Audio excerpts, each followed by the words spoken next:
thank you. I am delighted and honored to have been elected your magistrate. Magistrate, yes, yes. Thank you. I'm delighted and deeply honored. Thank you, and now, I make this solemn promise to you, good citizens. I make this solemn promise to you, good citizens. Did you just leap into my villa from the balcony 100 feet above?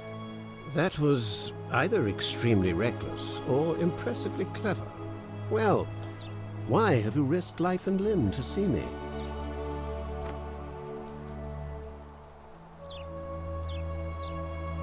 My name is Marcus Malleolus Gurgis.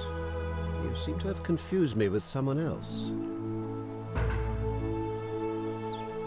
You mean my heterochromia? I am guilty of nothing more than having different colored eyes.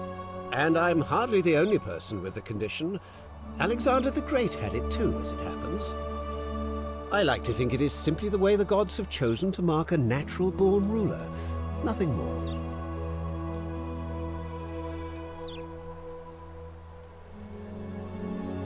That's quite all right. We all make mistakes.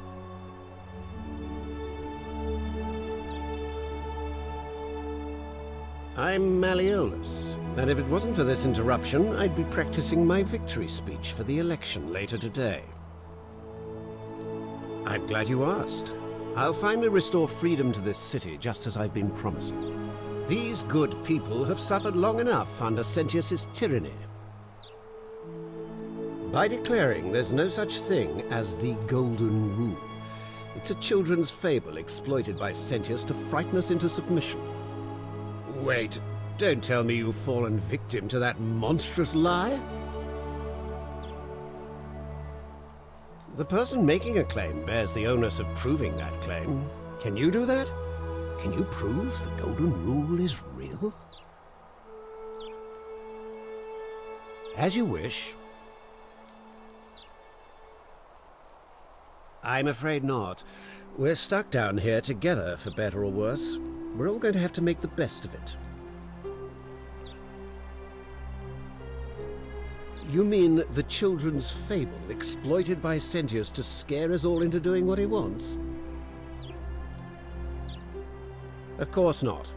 But as I always say, if Sentius can't protect his daughter, how can we trust him to protect this city? Look, if you're trying to find her, you may wish to check the cisterns beneath this villa. Domitius says he saw a body there some weeks back. Of course, just to be clear, I take no responsibility for what happens to you down there. Are you insane? You barge into my villa uninvited and then make outrageous demands? Why would I withdraw from an election I'm bound to win? You are acting very strangely.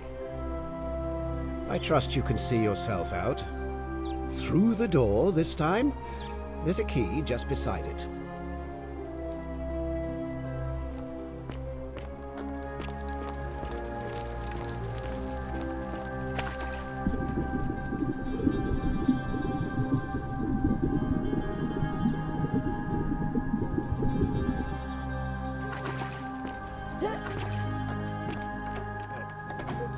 thank you. Thank you. I am delighted and deeply honored to have been elected your magistrate. Magistrate. Yes, thank you. I'm delighted and deeply honored. Thank you. And now, I make this solemn promise to you. And now, I make this solemn promise to you, citizens.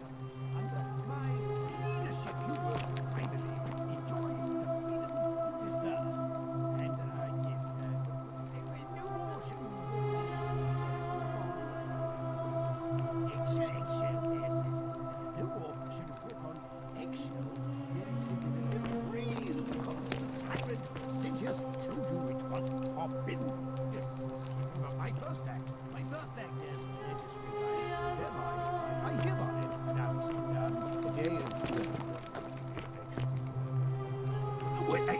day of celebration. I hereby announce a day of celebration to mark the end of an era. Yes, yes, yes.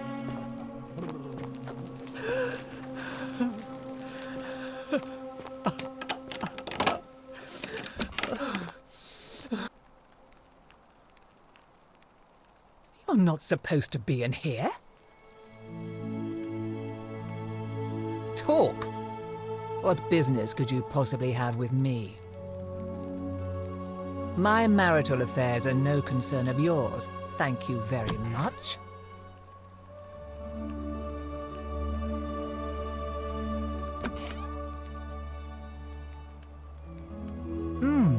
An intriguing proposition. Go on. Perhaps you're not as silly as those clothes make you look. What makes you say that? You know, I may have the very thing you're looking for. Some time ago, when he still cared for me, he wrote me a love letter. Only, he used the wrong name. Now, addressing one's wife by the wrong name is not unheard of among philandering Romans. But in this case, the name he got wrong was his own. I confronted him about it, and he stammered through some incoherent response. I let it go, eventually, and yet questions have lingered in the back of my mind ever since. But wait a minute. Why exactly are you helping me? I couldn't agree more. One hand washes the other, as they say. It seems our interests are aligned. I imagine knowing his true identity will give me the leverage I need to manage him appropriately. But first, I need you to do something for me. I want you to bring me some wine. Just one small urn should do it. Oh, don't look at me like that. I know this must be hard for you to wrap your sweet little pleb head around. So what do you need me to spell out?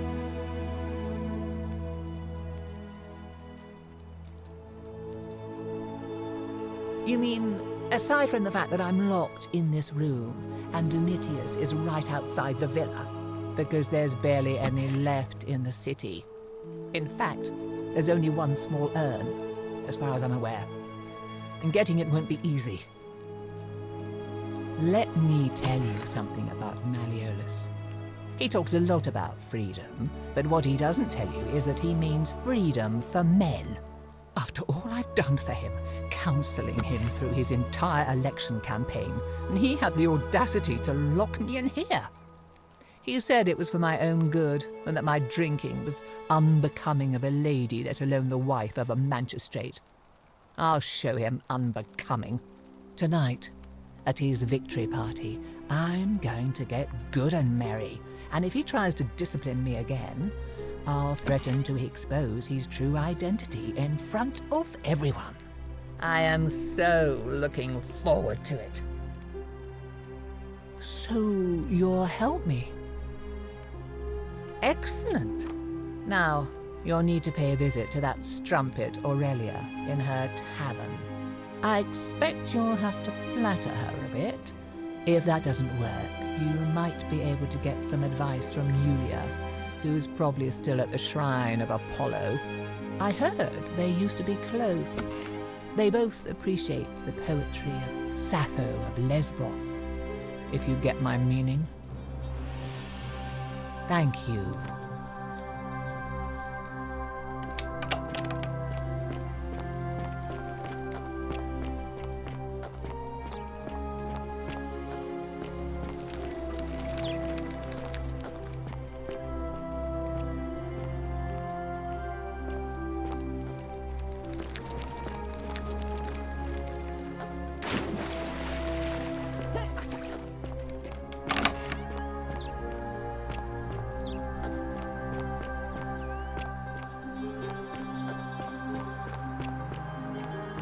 Isn't Fear the great is temple proof of a majestic? degenerate mind. A new face. Ave, and may Vesta watch over you. I'm Equitia, To what do I owe the pleasure of this visit? Oh my. I take it people are quite direct where you're from. I suppose it's quite charming in its own way. Usually, however, you wouldn't simply march up to a Vestal priestess and without due formality or courtesy ask, "What is your story?" The proper approach would be to arrange an introduction through a mutual acquaintance in high office, by which time you would already know how to address me. And then you would find a way to satisfy your curiosity rather more indirectly. But to be honest, I've often thought what an unnecessarily formal way to communicate that is. So, let's do it your way. You just keep being yourself and ask whatever you like. It'll be a refreshing change. You know, I'm not entirely sure. But what about you? How did you end up here? Karen, you say? And nothing about that name seemed odd to you? Older. I see. I wonder if... No. I apologize. I don't mean to be cryptic. It's just that you've got me thinking. Have you spoken with any of the others about how they arrived here too? I really think you should. Go around and ask them what they remember and see if you notice any patterns. Good. Thank you. But please be careful.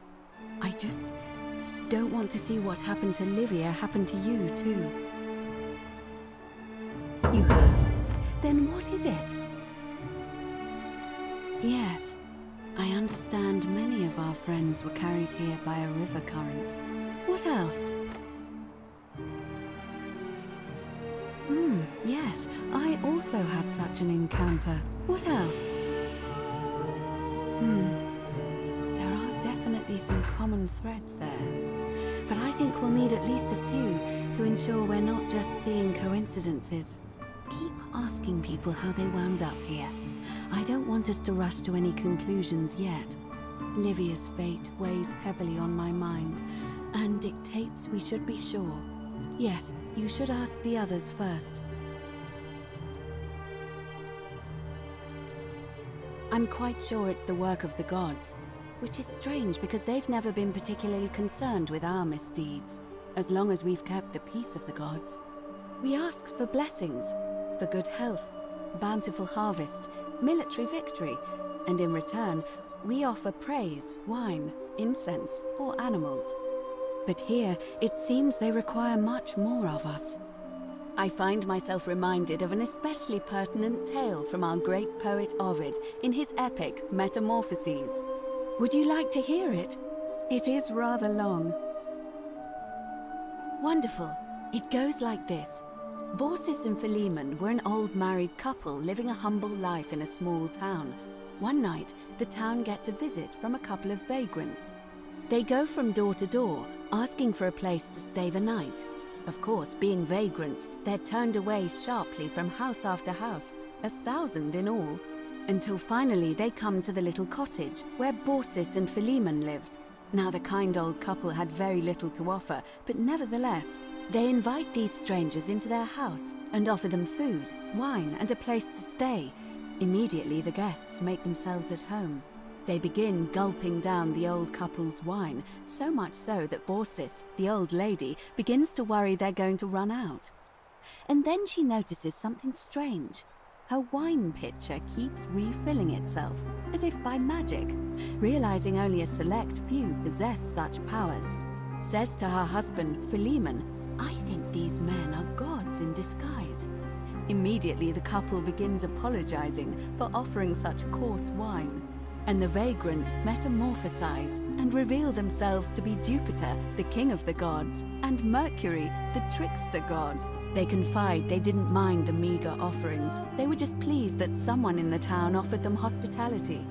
Then Jupiter says to them, "You have passed our test, but everyone else in this city failed, so we are going to destroy this place and everyone in it, except you. who we will grant a wish. So old Baucis and Philemon escape up into the mountains safely, and they receive their wish, which is for eternity together. Meanwhile, Jupiter carries through with his threat and wipes that city off the map. Some say the moral of that story is that we must all honor the sacred rituals of guest friendship, the reciprocal obligations owed between hosts and guests. But I like to think it's that we should always show compassion for those less fortunate than ourselves.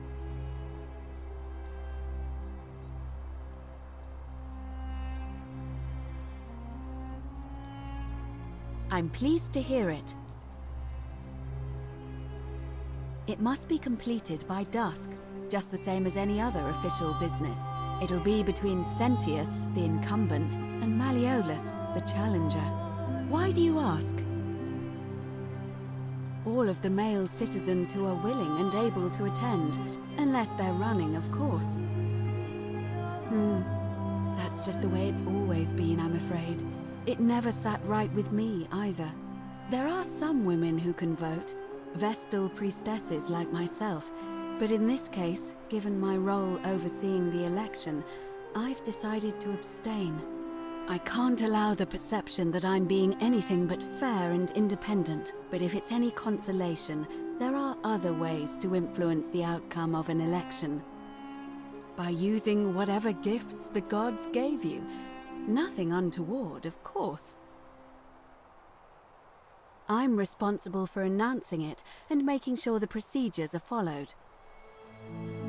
You can, assuming they're eligible and willing to accept the nomination. Certainly.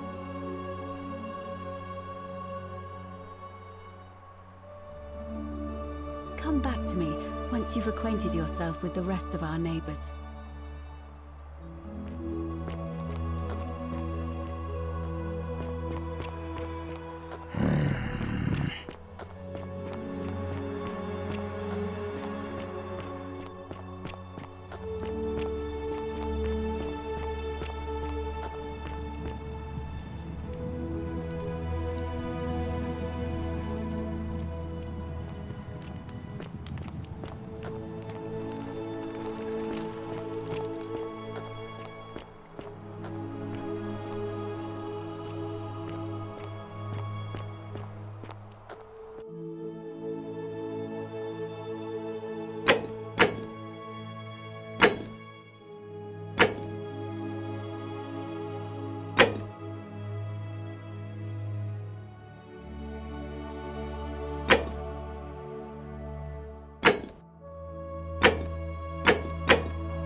Just as the ocean accepts the rivers of all the world, so this place accepts all the souls.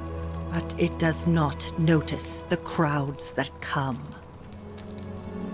The bloodless shadows wander without flesh or bone. Some crowd the forum, some the house of the ruler of the depths. Others follow their trades, imitating their previous lives. They never do. You think you wish to know, but you do not. It is better for you if you remain ignorant. Pandora's box must stay closed. I'll say no more. The newly arrived are ignorant of the road before them.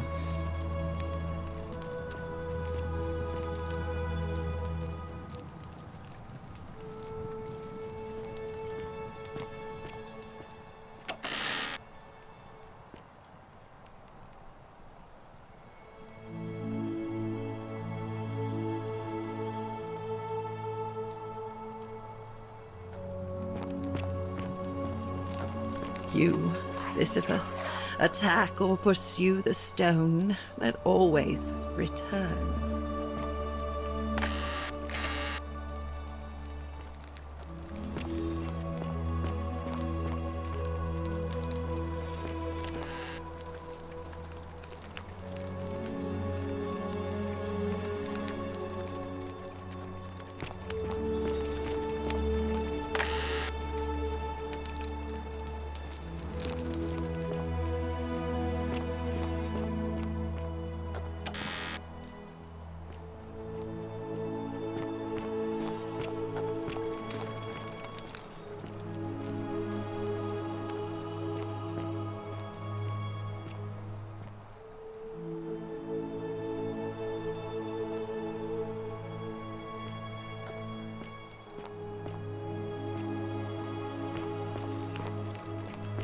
The 49 melodies fetch again with incessant labor the water they have lost.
You're here.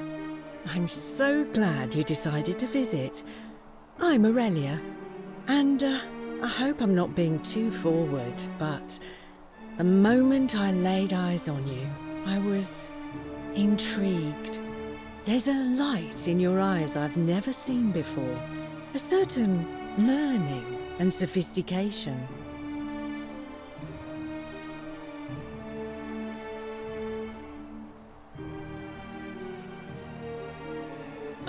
Coming on a bit strong, don't you think? I take back what I said. Suddenly, I don't find you so intriguing anymore. Let's just forget that ever happened, so we can at least do business. So, what brings you to my tavern? Let it go. Nothing's going to happen between us. You know, normally, I'd expect you to buy me a drink before asking if I want to get out of here. Straight to business, huh? I can work with that. As a matter of fact, I do know a way out. I'm happy to tell you all about it, but this is valuable information we're talking about, and I don't just give it out like some cheap oracle. So, how badly do you want it? Is it worth, say, 1,000 denarii to you?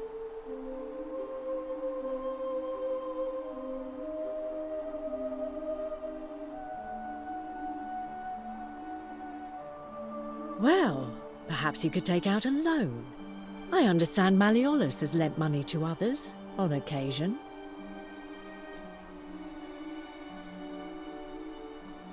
Certainly, for 10 denarii. How embarrassing for you.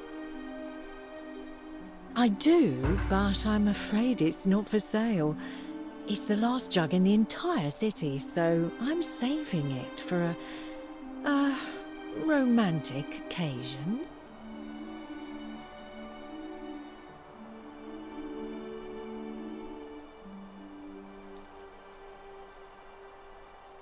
Everything except this. Sorry, sweetheart. Really? That's your move? Honey, I'll admit I was intrigued by you at first, but then you had to go and open your mouth. Unfortunately for you, nobody gets a second chance at a first impression. What's that supposed to be? The riddle of the Sphinx?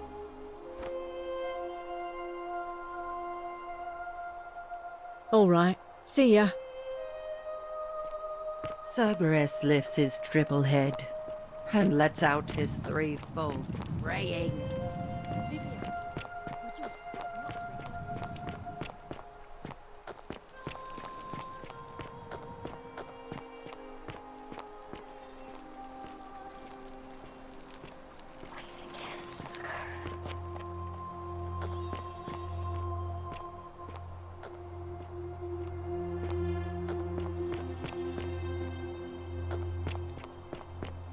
Salve, Dooley. How are you doing today? I'm sad. Am I going to die in here? I don't think so, my friend. It's election day today. Perhaps our new magistrate will be kinder than Sentius and let you out. I hope so. Galerius, what happens when you die? You're not going to die anytime soon, Dooley. My mother told me You there? when you die, I'm sorry to trouble you, but I couldn't help but notice that fine bow you're carrying. Lives on No in the idea how you underworld. managed to get your hands on it, especially that in the light true? of our dear old magistrate's Well, ban. yes, but I'm but impressed. is it true And that before you ask, if you no, were I good, wouldn't dream you of get trying to go buy it through from you. Elysium? I have no use for a If wooden you bow were bad, myself. you But get I would like to punished propose a forever joint and ever business in venture of sorts. Tartarus. Something. Tell me, like do you have any that? idea Well, how people if I here die end up and as go golden to statues? Tartarus, because they say I've been bad. And here I was thinking I was the only one to figure it out. In any case, supposedly, one or two of those arrows is enough to turn a full-grown man into I have gold. more work to do. but Now, I'll of visit you course, again that is soon, a travesty, all right? a terrible, All right, horrible Galerius. waste of human life, which See you has to then. be stopped. And yet, on the other hand, I can't help but think of a tale told by that Greek fella Aesop, the goose that laid the golden egg. With the ability to transmute organic matter into gold, one could create infinite wealth. Use your imagination. Golden animals, insects, trees and plants. The Midas touch without the drawbacks.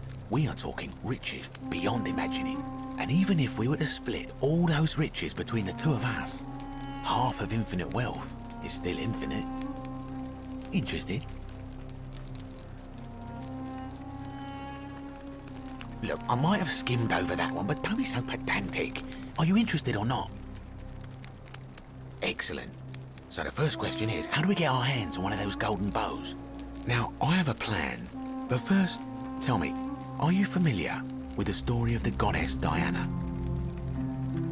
No problem. Allow me to explain.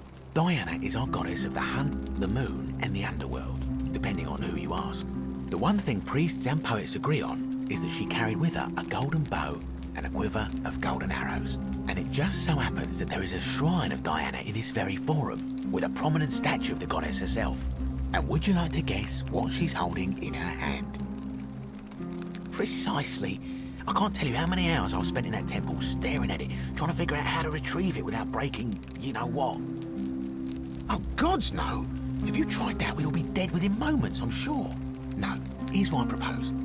You give your bow to me, I cover it in a thin layer of gold leaf, and we create a replica of a golden bow. Then you enter the shrine, extinguish the braziers, and under cover of darkness, swap out the fake for the original.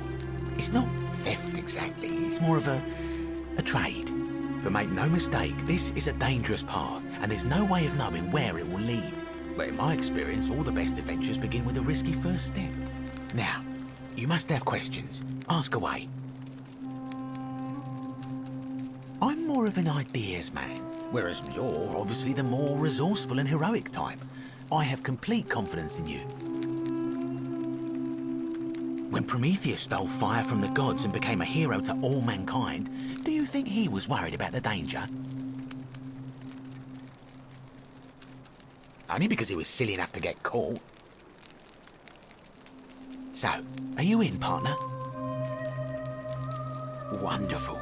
Now, if you'll hand over your bow, I can get started applying a layer of gold leaf. This is a quality weapon. Now, bear with me for a moment. And here we are, a gold leaf bow.